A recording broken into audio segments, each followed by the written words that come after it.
മലയാള സിനിമയിലെ 100 കോടി ക്ലബ്ബിൽ കയറി നടന്മാർ ആരൊക്കെയാണെന്ന് നമുക്ക് നോക്കിയാലോ. സിനിമ എന്നത് വ്യവസായമായി മാറിയിട്ട് കുറച്ചു കാലമായി. പലപ്പോഴും സിനിമയെ അതിന്റെ കണ്ടന്റും അപ്പുറം കളക്ഷൻ എന്ന കാര്യവുമായി കൂട്ടിയിണക്കിയാണ് ഇപ്പോഴത്തെ സംസാരം. അതുകൊണ്ട് തന്നെ കോടി ക്ലബ്ബുകളും ഇതിനൊപ്പം വന്നിട്ടുണ്ട്.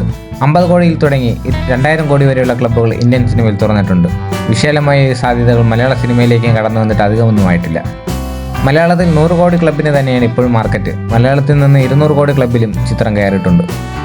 എങ്കിലും പൊതുവെ ഇപ്പോൾ കളക്ഷൻ കണക്കുകൾ പറയുമ്പോൾ ഒരു ബെഞ്ച് മാർക്കായി കണക്കാക്കുന്ന 100 കോടിയാണ്.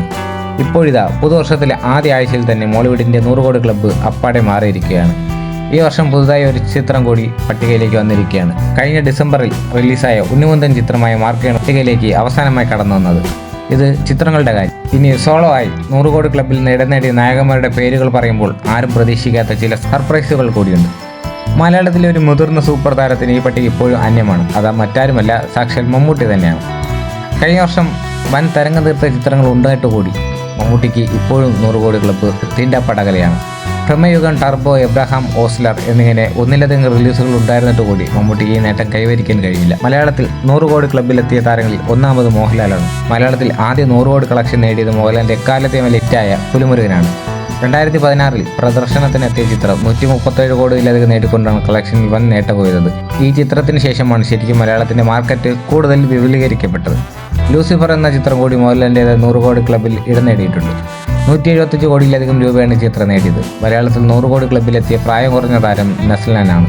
താരത്തിന്റെ പ്രേമലു ആഗോളതലം 136 കോടി രൂപയോളമാണ് നേടിയത്. മമ്മൂട്ടിക്ക് പോലും സാധിക്കാത്ത നേട്ടമാണ് ഇതെന്ന് ഓർക്കണം.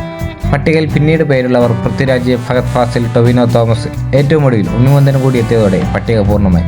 ദുൽഖർ സൽമാൻ, നിവിൻ പോളി, ആസിഫ് അലി യുവതാരങ്ങളും ദിലീപ്, സുരേഷ് ഗോപി എന്നീ സീനിയർ താരങ്ങൾ മാത്രമാണ് ഇനി കളക്ഷനിൽ ഈ നേട്ടം കൈവരിക്കാനുള്ളത്. മലയാളത്തിന്റെ ഫഹദിന്റെ ആവേശം 156 കോടി രൂപയോളം നേടിയിട്ടുണ്ടെന്നും ബോക്സ് ഓഫീസ് കളക്ഷൻ കണക്കുകൾ സൂചിപ്പിക്കുന്നു. അജയന്റെ രണ്ടാം അക്ഷരം 106 കോടി നേടിയപ്പോൾ നടൻ ടൊവിനോയും 100 കോടി ക്ലബ്ബിലെത്തി. 2018 നേരത്തെ തന്നെ 100 കോടി ക്ലബ്ബിലെത്തിയെങ്കിലും മലയാളത്തിന്റെ മറ്റ് യുവതാരങ്ങളും ടൊവിനോയ്ക്കൊപ്പം ഉണ്ടായിരുന്നു. ഉണ്ണിമുന്തന്റെ മാർക്കോയും 100 കോടി ക്ലബ്ബിലെത്തിയിട്ടുണ്ട്. മലയാളത്തിന്റെ സോളോ നായകന്മാരുടെ 100 കോടി ക്ലബ്ബുകളാണ് ഇവിടെ നിലവിൽ പരിഗണിച്ചിരുന്നത്.